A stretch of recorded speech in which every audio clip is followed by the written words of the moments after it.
अज़ीज़ तलबा और तालिबात, 5वीं जमात में आपका इस्तकबाल है। आइए उर्दू सब्जेक्ट का सबक नंबर 6 गपबाजी की सज़ा। गपबाजी की सज़ा। प्यारे बच्चों, ये जो सबक लिखा है उसके मुसन्निफ़ हैं इस्मत चुगताई। इस्मत चुगताई। ये जो सबक है इससे हमें क्या सबक लेना है? जब हम पूरा सबक पढ़ेंगे तो इससे हमें क्या सबक लेना है? प्यारे बच्चों, इस सबक से हमें ये सबक लेना है कि हमें झूठ से बचना है। झूठ से बचना है। एक बात हम कह रहे हैं वो अक्सरियत यानी मुकम्मल तौर पर सही न होते हुए अगर थोड़ी सी भी उसमें मिलावट की जाए तो वो बात झूठ में शुमार होती है। यानी झूठ बहुत बड़ा गुनाह है। झूठ बहुत बड़ा गुनाह है। यहाँ पर जो है ये गपबाजी है, यानी लंबी लंबी फेंकना, किसी भी बात को बड़ा चढ़ाकर पेश करना, हकीकत से बहुत दूर, हकीकत से बहुत दूर, यानी जिसका हम तस्वुर भी नहीं कर सकते, लंबी लंबी फेंकने वाला। तो ऐसा जब कोई शख्स होता है तो उसकी किसी भी बात पर कोई भी भरोसा नहीं करता है। प्यारे बच्चों, बचपन की जो उम्र होती है इसमें आदमी साफ मन का रहता है, साफ जहन का रहता है। उसके मन के अंदर बुरे ख्यालात, बुरी बातें नहीं आती हैं। लेकिन इस उम्र के अंदर एक ये आदत रहती है कि बच्चा जो है वो बड़ी बड़ी बातें कहने लगता है। तो उसी वक्त हमें उसको रोकना चाहिए। हमें उसको रोकना चाहिए और गपबाजी से अपने आप को बचाना चाहिए। गपबाजी से अपने आप को बचाना चाहिए। प्यारे बच्चों, वैसे तो अक्सर बच्चे हैं जो इन बुरी आदतों से बचे हुए रहते हैं, बुरी आदतों से बच के रहते हैं। लेकिन हमको तमाम बच्चों का ख्याल रखना है। 100% बच्चों के अंदर से इस बदअखलाकी को खत्म करना है। इस बदअखलाकी को खत्म करना है। इसीलिए ये सबक आपको 5वीं के सिलेबस में दिया गया है कि अभी आप लोगों के नाम अमाल में गुनाह लिखे नहीं जाते। अभी से अगर इन चीजों पर आप गौर करेंगे और इन बुरी आदतों से आप छूट जाएंगे तो इंशाअल्लाह आपकी जिंदगी बहुत अच्छी गुजरेगी। आपकी बात पर भरोसा किया जाएगा, एतमाद किया जाएगा, भरोसा किया जाएगा और एतमाद किया जाएगा। तो आइए आज हम ये सबक पढ़ते हैं। इस सबक के अंदर कुछ नए अल्फाज आए हैं।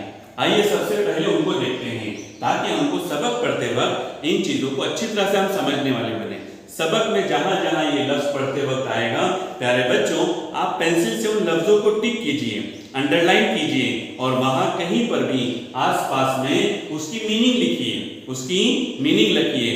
तो चले शुरू करते हैं इन अल्फाज को पढ़ने के लिए ताकि पहले हम इसको समझ लें। पहला लफ्ज है आलिमाना। क्या लफ्ज है? आलिमाना। आलिम जैसा। कैसा? आलिम जैसा। सरपट दौड़ना, तेज दौड़ना। तीसरा लफ्ज है तबसरा, यानी राय देना, राय, एक दूसरे की राय लेना, राय देनी जिसको कहते हैं। मुंढा, बैत की कुर्सी। बैत की एक खास किस्म की लकड़ी होती है, उसकी कुर्सी जो है वो बैत की कुर्सी। टांग लेना यानी डांटना। टांग लेना यानी डांटना। अलिफ रह गया, सॉरी। डांटना है ना, डांट डपट करना, बुरा भला कहना। गुथ जाना, गुथ जाना लड़ाई करना, गुथ जाना लड़ाई करना। फिर कोहराम मच जाना, कोहराम मच जाना, हंगामा हो जाना। और निगोड़ा निकम्मा, निगोड़ा निकम्मा। प्यारे बच्चों, इन अल्फाज मानी के बाद एक सबक समझाया गया है और सबक के पीछे बैक साइड में चले, वहां पर येलो बॉक्स के अंदर, येलो बॉक्स के अंदर ज़मीर इजाफी को समझाया गया है। किसको समझाया गया है? ज़मीर इजाफी को। प्यारे बच्चों, ज़मीर इजाफी को समझने के लिए पहले हमको ज़मीर शख्सी समझना पड़ेगा और ज़मीर शख्सी को समझने के लिए पहले हमको ज़मीर किसको कहते हैं ये पता होना चाहिए और ज़मीर कब इस्तेमाल होता है ये भी हमको पता होना चाहिए। उसके लिए सबसे पहले हमको इस्म की तारीफ समझना चाहिए। किसकी? इस्म की। इस्म यानी क्या? किसी चीज, जगह या जानदार के नाम को इस्म कहते हैं। क्या कहा मैंने? रिपीट करो। किसी चीज, जगह या जानदार के नाम को इस्म कहते हैं। जैसे इसका नाम है डस्टर है, मेरे हाथ में चौक है, ये ग्रीन बोर्ड है, तो किसी न किसी का कुछ न कुछ नाम होता है। क्या होता है? नाम होता है। तो वो नाम इस्म कहलाता है।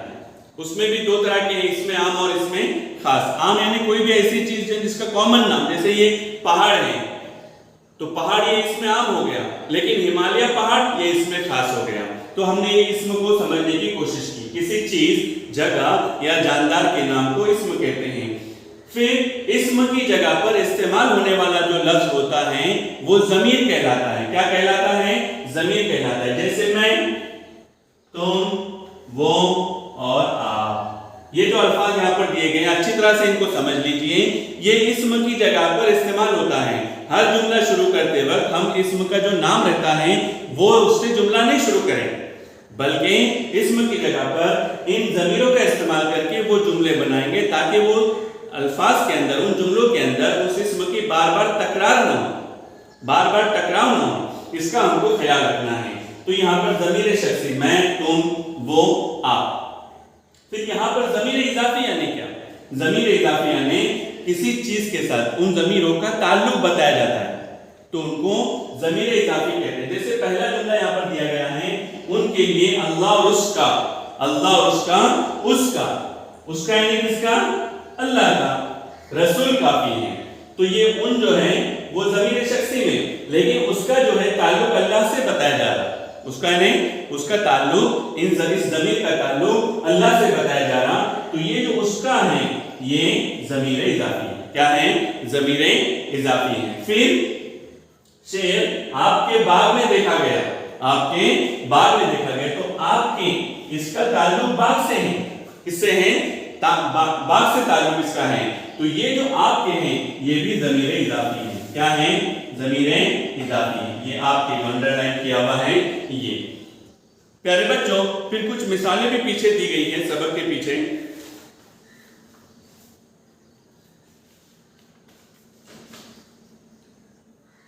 सफा नंबर 24 पर चले उधर, है ना। इन जुमलों में ज़मीर इजाफी तलाश करके लिखिए। है लोगों, मैं तुम्हारा हाकिम बनाया गया हूं। तुम्हारा लोगों से मुराद है। यहाँ पर इस ज़मीर का जो ताल्लुक है वो लोगों से है, तो तुम्हारा जो है वो ज़मीर इजाफी है। तुम्हारा जो क्या है? ज़मीर इजाफी है। आपके जानिसारों को बहुत सताया जाता था। आप सल्लल्लाहु अलैहि वसल्लम, यहाँ मखसूस नाम के साथ इनका ताल्लुक जोड़ा गया है, हमारे नबी से इसका ताल्लुक है। और आप जो है वो कॉमन ज़मीर शख्सी में जो आप आया हुआ है वो हर एक के लिए इस्तेमाल हो रहा है, लेकिन यहाँ पर आप सल्लल्लाहु अलैहि वसल्लम का यानी आप जो लिखा हुआ है इसका ताल्लुक हमारे नबी से है, तो वो ज़मीर इजाफी है लोगों मेरा बबलू, है लोगों मेरा बबलू, यानी कहने वाला अपने आप से के लिए कह रहा है मेरा, यानी इसका ताल्लुक कहने वाले की जात से है, तो मेरा, तो ये मेरा जो है वो ज़मीर इजाफी है, ज़मीर इजाफी है। तो प्यारे बच्चों, ये येलो बॉक्स भी आप लोगों को लिखना है। चलिए सबक की थोड़ा बुलंदख्वानी करते हैं।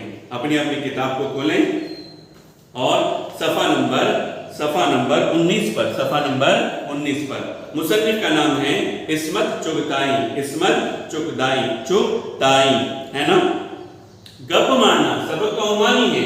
गप मारना बुरी आदत है, बुरी आदत है। अगर कोई शख्स गपबाज मशहूर हो जाए तो फिर उसकी सच्ची बातों का भी लोगों को यकीन नहीं आता। इस सबक में एक ऐसे ही बच्चे की कहानी है जो अक्सर गप मारा करता और बड़ों के मना करने के बावजूद अपनी आदत से बाज न आता था। इस आदत की बिना पर एक दिन वो बड़ी मुश्किल में फंस जाता है। प्यारे बच्चों, बबलू नाम का एक बच्चा है, उसके अंदर ये आदत है, लेकिन वो अपनी उस बुरी आदत से बाज नहीं आता, तो कैसे वो बड़ी मुसीबत में फंस जाता है। हमको ये सबक दिया जा रहा है। हमको ये सबक मिलने के बाद अब हमारा काम क्या है कि हम इस आदत से बचने वाले बने, इस बुरी आदत से बचने वाले बने और अच्छी आदतों को अपने अंदर पैदा करें। जेल का सबक बच्चों के लिए लिखे गए इस्मत चुगताई के नावल 3 अनाड़ी से लिया गया है। नावल का नाम क्या है? 3 अनाड़ी। इस नावल से ये सबक जो है वो लिया गया है। चलें सबक की तरफ। हाँ, सफ़ा नंबर 19 पर अपनी अपनी किताब के अंदर देखें। मैं 1-2 पैराग्राफ थोड़ा सा पढ़ लेता हूँ, बुलंदख्वानी करता हूँ, बाद में सबक को समझने की कोशिश करते हैं। बबलू को हमेशा से गप्पे मारने का शौक था। उंगली रखें वहां पर ताकि आपको पढ़ने में भी मजा आवे और आपका ध्यान इधर उधर भटके नहीं। आप जहां उंगली रखेंगे, जैसे मकतब में उंगली रखकर पढ़ते हैं ना, तो वैसे उंगली रखें। बबलू को हमेशा से गप्पे मारने का शौक था। ऐसी हफ्ते के बस क्या बताएं। एक दिन कहने लगे आइसलैंड में बर्फ ही बर्फ होती है। एक कंट्री है आइसलैंड, क्योंकि उसके नाम के साथ ही आइस है यानी बर्फ है, इसलिए बबलू ने जो है वो गप्पे मारना शुरू कर दिया। क्या कहा? आइसलैंड में बर्फ ही बर्फ होती है, लोग बर्फ के घरों में रहते हैं, वहां बर्फ की सड़कें, बर्फ के सिनेमाघर, बर्फ के स्कूल होते हैं, वहां सब पेड़ बर्फ के होते हैं, आइसक्रीम की नारंगियां, केले, नाशपातियां, अमरूद, अनानास और आम होते हैं, वहां भेड़िए और बकरियां चॉकलेट आइसक्रीम की होती हैं, और बर्फ की लाल लाल आग पर बर्फ की रोटियां पकती हैं। अब आपको पढ़ते पढ़ते ही हंसी आ रही होगी कि बबलू के भी क्या कहने, कितनी लंबी लंबी फेंकता है, यानी बिल्कुल हकीकत से कोसों दूर। बेवकूफ, बर्फ की कैसे आग सुलग सकती है? जम्मू से ज्यादा जब्त न हो सका। आखिर सामने वाले भी कितना बर्दाश्त करेंगे? जलती है, हमें मालूम है। नहीं बेटे, बर्फ की आग नहीं जलती। आपने अब्बा ने निहायत आलिमाना अंदाज में ऐनक के ऊपर से झांक कर समझाया। नहीं अब्बा, जलती हैं, बबलू ने बिगड़ कर कहा। तुम निहायत बेवकूफ हो, निरे अहमक, अब्बा ने डांट कर साबित कर दिया कि बबलू गप हाँक रहा है। ये थोड़ी सी बुलंदवानी किए हैं। प्यारे बच्चों, आप अपने सरपरस्तों के साथ इस सबक को पहले मुकम्मल रीडिंग कीजिए। जहां ये अल्फाज की मीनिंग आ रही हैं, वहां पर आप पेंसिल से बाजू में कहीं पर लिख दीजिए, ताकि आपको पढ़ते वक्त इन अल्फाज की मीनिंग को समझकर उन जुमलों को समझना आसान हो जाए और सबक का जो निचोड़ है वो भी आपकी समझ में आ जाए। चलो सबक को समझते हैं। बबलू को हमेशा से गप्पे मारने का शौक था। एक आदत थी उसकी, बुरी आदत बचपन से, है ना, कि वो हमेशा से अपनी बातों के अंदर लंबी चौड़ी बातें करता था और फेंकता था बातों के अंदर। फेंकता था मतलब गेंद वगैरह नहीं फेंकता था, अपनी बातों को यानी लंबी चौड़ी बात को बढ़ा चढ़ाकर पेश करता था। ऐसी ऐसी हाँकते मतलब फेंकते कि बस क्या बताएं, यानी यकीन ही नहीं हो सकता है ऐसी बातों को। हर बात के अंदर वो अपनी बातों को बड़ा चढ़ाकर पेश करता था। एक दिन कहने लगे आइसलैंड में बर्फ ही बर्फ होती है। आइसलैंड एक कंट्री है, जैसा हमारा इंडिया है ना, इंडिया है, पाकिस्तान है, बांग्लादेश है, श्रीलंका है, इंग्लैंड है, तो ऐसे ही एक कंट्री का नाम है आइसलैंड। चूंकि उस लैंड यानी जमीन, आइस यानी बर्फ, अगर इन दोनों को जोड़ा जाए यानी मीनिंग को अलग अलग करें तो समझने के लिए ऐसा लगता है कि बर्फ की जमीन। तो इसलिए बबलू जो है अपने अंदाज से ही आइसलैंड के नाम के साथ ही लंबी लंबी फेंकना शुरू करता है, क्योंकि वो कंट्री का नाम है। आइसलैंड में बर्फ ही बर्फ होती है, लोग बर्फ के घरों में रहते हैं, हमारे यहाँ पर जो मकानात होते हैं हमको पता है किस चीज से बनते हैं, और पूरी दुनिया में तकरीबन मुल्कों के अंदर किस तरह के मकानात बनते हैं हम सब जानते हैं। लेकिन चूंकि वो फेंक रहा है तो इसलिए इस अंदाज से फेंक रहा है कि वहां किस तरह के घर होते हैं, बर्फ के होते हैं। वहां बर्फ की सड़कें होती हैं, जब बर्फबारी होती है तो बर्फ के ऊपर वो बर्फ गिरती है, लेकिन मुकम्मल सड़क जो है बर्फ की नहीं होती। बर्फ के सिनेमाघर, फिल्में देखने की जो जगह रहती है ना उसको सिनेमाघर कहते हैं। बर्फ के स्कूल होते हैं, वाह रे वाह कितनी लंबी फेंक रहे हैं, है ना। वहां सब पेड़ बर्फ के होते हैं, आइसक्रीम की नारंगी, जितने फ्रूट्स के नाम बताए जा रहे हैं वो सब भी जो हैं बर्फ के होते हैं। फिर आइसक्रीम खाने की जरूरत ही क्या है ना। आइसक्रीम की नारंगियां, केले, नाशपातियां, अमरूद, अनानास और आम होते हैं। प्यारे बच्चों, ये तमाम जो फ्रूट्स है वो खाना चाहिए, है ना। विटामिन और मिनरल्स इसके अंदर छुपे हुए रहते हैं, तो ये जितना हम खाएंगे उतनी हमारी सेहत भी बहुत अच्छी रहेगी। वहां भेड़िए और बकरियां चॉकलेट आइसक्रीम की होती है, क्या होती हैं, आइसक्रीम की होती हैं, और बर्फ की लाल लाल आग पर बर्फ की रोटियां पकती हैं। आग भी कैसी बोले, वाह रे वाह, है ना, कि वो भी बर्फ की होती है। कैसी होती है, बर्फ की, यानी बिल्कुल सोच से बाहर अजीब व गरीब सोच यहाँ पर पेश की जा रही है। लेकिन फेंकने वाला कहाँ ब्रेक लगाता है, फेंकने वाला तो अपनी चाल चलते रहता है, और जैसे जैसे वो फेंकते जाता है उसको फेंकने में मजा आता है, फेंकने में मजा आते रहता है। और वो ये नहीं समझता कि सामने वाला समझ रहा है कि मैं जो बोल रहा हूं वो झूठ बोल रहा हूं, लेकिन उसको वो हकीकत वाला चेहरा नजर आता नहीं है। बेवकूफ, बर्फ की आग कैसे सुलग सकती है, जम्मू से ज्यादा जब्त न हो सका। बच्चे सुन रहे थे, शुरू में तो थोड़ा अच्छा लगा, लेकिन ये जब बात बहुत हद से ज्यादा बढ़ गई तो अब सुनना नाकाबिले बर्दाश्त हो गया। इसलिए जम्मू से जब्त न हो सका और उसने फौरन कह दिया। लेकिन बबलू जो है अपनी बात में यानी बिल्कुल अटल है। वो कहता है जलती है हमें मालूम है। यानी एक बात आदमी अगर झूठ बोलता है ना तो उसको सच साबित करने के लिए उसको और 1000 झूठ बोलने पड़ते हैं। इसलिए सबसे पहले झूठ की आदत ही ना लगावे, पहले ही से ब्रेक लगावे। जहां कभी ऐसा लगे कि मेरी जबान से झूठ निकल रहा है, रिवर्स गेयर ले ले, अपनी बात को पीछे ले ले, सामने वाले से माफी मांग ले। नहीं, ऐसा नहीं था, बात ऐसी थी, मेरे जबान से निकल गया। जब इस तरह से हम माफी मांगते रहेंगे तो एक दिन आएगा कुछ ही दिनों के अंदर कि वो बुरी आदत हमसे छूट जाएगी। नहीं अब्बा, जल्दी है, बबलू ने बिगड़ कर कहा। बबलू ने बिगड़ कर कहा, तुम निहायत बेवकूफ हो, निरे अहमक। अब्बा ने डांट कर साबित कर दिया कि बबलू गप भाग रहा है, यानी फेंक रहा है। बबलू का बहुत मजाक उड़ा और एकदम से उनकी गपबाजी की धूम मच गई। यानी पूरे जो मोहल्ला था, गांव था, सबको पता चल गया कि बबलू जो है वो फेंकता है, लंबी लंबी बातें करता है। अब तो ये हाल हो गया कि अगर बबलू कहते अम्मा हमें भूख लगी है तो कोई यकीन न करता। देखिए प्यारे बच्चों, जब बच्चा मुसलसल है, बच्चा हो या कोई भी हो, बच्चा जरूरी नहीं, कोई भी हो, अगर वो अपनी बात के अंदर हमेशा फेंकते रहता है तो फिर अगर कभी उसने सच भी कहा तब भी लोग उसको गलत समझते हैं। एक दिन जब बबलू अपने कमरे में सोने के लिए गए तो वहां से सरपट दौड़ते हुए आया। कैसे दौड़ते आए? सरपट यानी तेजी से, यानी कोई चीज देख ली और वहां से हम भाग गए और दादी अम्मा की गोद में चढ़ गए। किसकी गोद में चढ़ गए? दादी अम्मा के। अब्बा की अम्मा, हमारे अब्बा की अम्मा यानी दादी, और अब्बा के अब्बा यानी दादा। अम्मी की अम्मी यानी नानी, और अम्मी के अब्बा यानी हमारे नाना होते हैं। ये रिश्ते भी थोड़ा घर वालों से पूछकर मालूम कर ले, खाला किसको कहते हैं, फूफी किसको कहते हैं, है ना, मामू किसको कहते हैं, भांजा भतीजा किसको कहा जाता है। ये सब रिश्तेदारी को भी थोड़ा प्यारे बच्चों अभी से समझने की आदत डालो। थोड़ा बोझल लगेगा लेकिन अपने बड़ों के साथ बैठकर इन चीजों को समझने की कोशिश करें। चाचा किसको कहते हैं, चाची किसको कहते हैं, ताए अब्बू किसको कहते हैं, है ना। तो ये तमाम चीजों को हमको अभी से इन रिश्तेदारों को समझना है और उनके साथ हमारा ताल्लुक भी अच्छा रखना है। सलाम कलाम उनके साथ रखना है, खैर खैरियत पूछना है, जब भी वो दिखे हमें उनके साथ अदब से पेश आना है। ये अभी से अगर प्यारे बच्चों आदत रहेगी तो इंशाल्लाह आगे भी वो कायम व दायम रहती हैं। सरपट दौड़ते गए और दादी अम्मा की गोद में चढ़ गए। ऐ बबलू, सोते क्यों नहीं, जाओ अपने कमरे में। दादी अम्मा बोले नहीं। बबलू ने क्या कहा? नहीं। क्यों? सवालिया निशान, है ना। वावेन का भी इस्तेमाल है, जब कोई जुमला कोई खास बात हो तो वावेन का इस्तेमाल किया जाता है। ये देखो दोनों तरफ क्रॉस, ये इनको वावेन कहते हैं, है ना। क्यों के देखो बीच के अंदर क्यों, और ये सवालिया निशान, तो ये वावेन कहा जाता है। क्या कहा जाता है इसको? वावेन। शेर, हैरस, क्या कहा उसने? शेर कहा, शेर टाइगर। शेर कैसा शेर? शेर इतना बड़ा।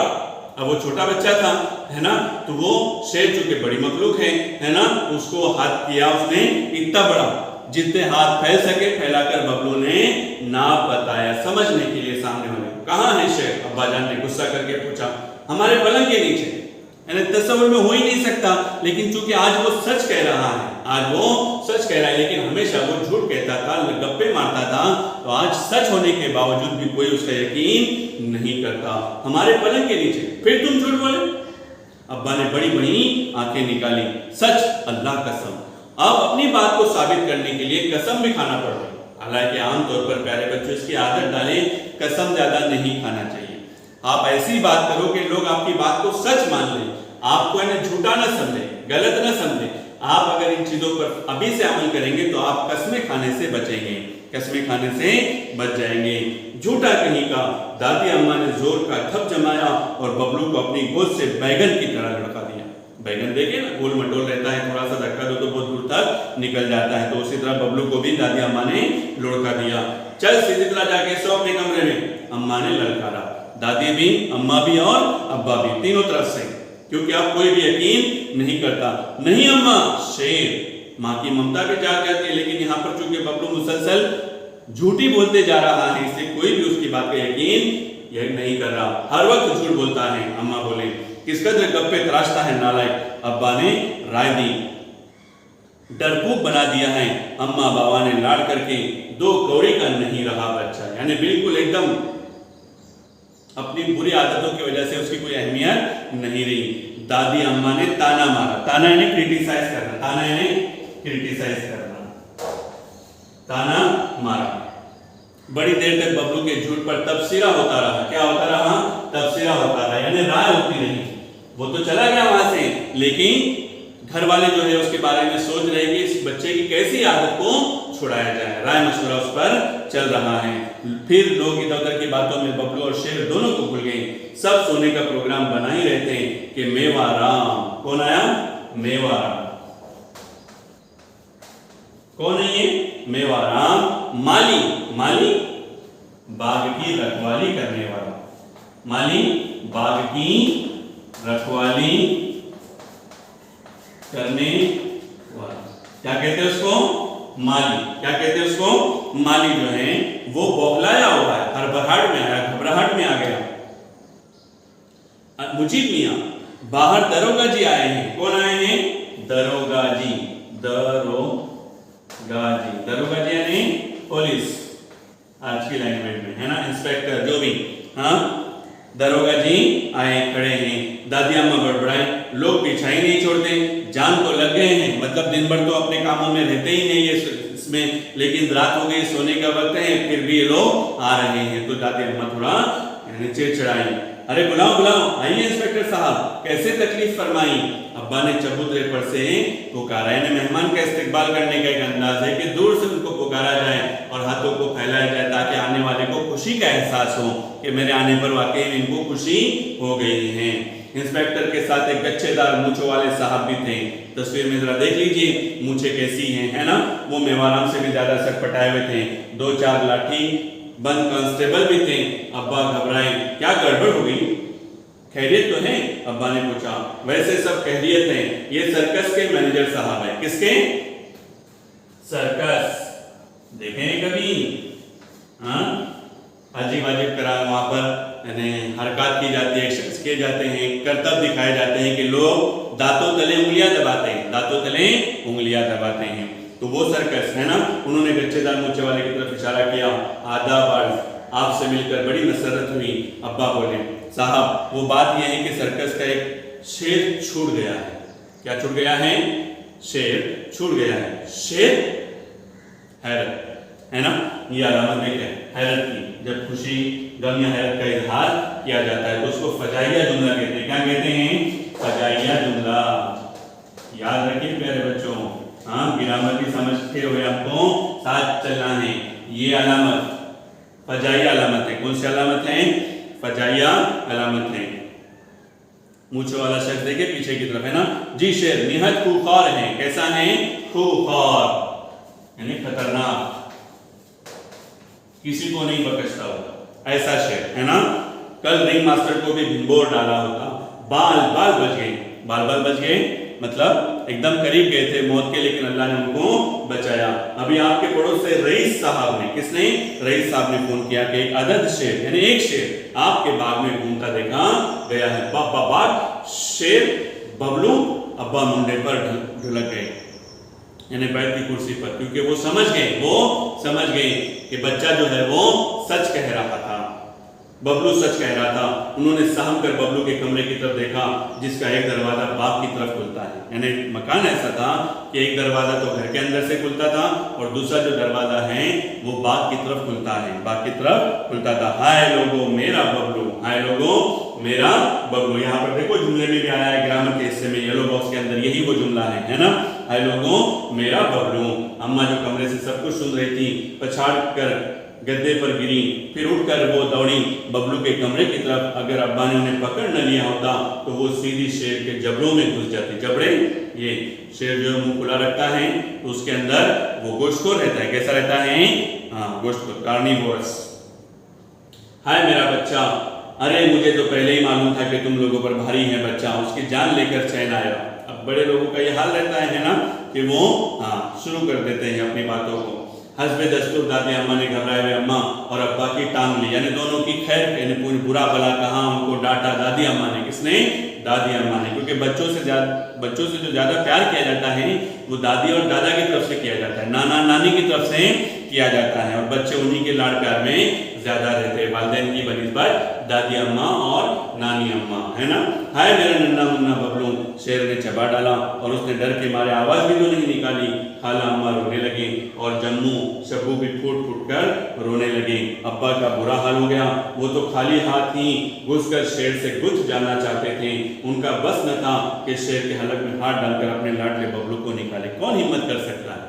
सबसे खतरनाक जानवर है शेर, जंगल का राजा भी है ना। और वो गोश्त खाता है। क्या खाता है? शेर गोश्त खाता है। लोगों ने बड़ी मुश्किल से उन्हें दिलासा दिया। बंदूकें और लाठियां लेकर सब आहिस्ता आहिस्ता बबलू के कमरे की तरफ बढ़े। अंदर झांका तो दो बड़े बड़े अंगारे पलंग के नीचे दहक रहे थे। आंखें जो है ना, शेर पलंग के नीचे था। कहाँ था शेर? कहाँ था? पलंग के नीचे था। आप तस्वीर में देख रहे हैं, दो अंगारे यानी आंखों के तरफ से इशारा है, लेकिन बबलू का कहीं पता नहीं था। घर में कोहराम मच गया। कोहराम मच गया यानी हंगामा हो गया। क्या हो गया?